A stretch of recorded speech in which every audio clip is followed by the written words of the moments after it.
Dominique de Villepin est-il déjà en campagne pour la présidentielle? L'ancien Premier ministre a fustigé le spectacle d'impuissance donné par le ministre de l'Intérieur Bruno Retailleau. En particulier sur l'Algérie, dans un entretien accordé à l'AFP à l'occasion de la sortie lundi de son essai intitulé Le pouvoir de dire non. Moi, je n'accepte pas de voir un ministre de la République venir devant les Français à la télévision pour donner ce spectacle d'impuissance et, en plus, celui d'un dysfonctionnement ministériel, en mordant les plates-bandes d'un collègue ou du président de la République, affirme-t-il.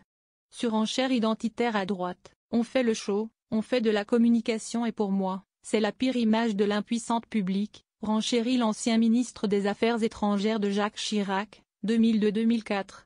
Placé par plusieurs sondages en tête des personnalités politiques préférées des Français et dont le nouvel essai est publié lundi dans la revue Le Grand Continent, Dominique de Villepin, qui a été Premier ministre de 2005 à 2007, regrette qu'aujourd'hui une partie de la droite aille chasser sur les plates-bandes de l'extrême droite.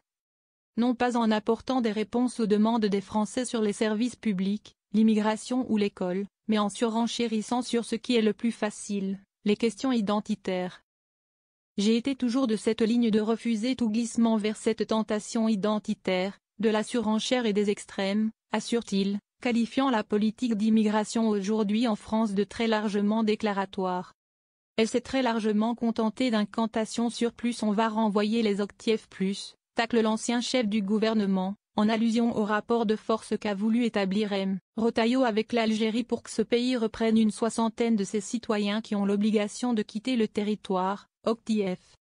Pour une sérénité franco-algérienne.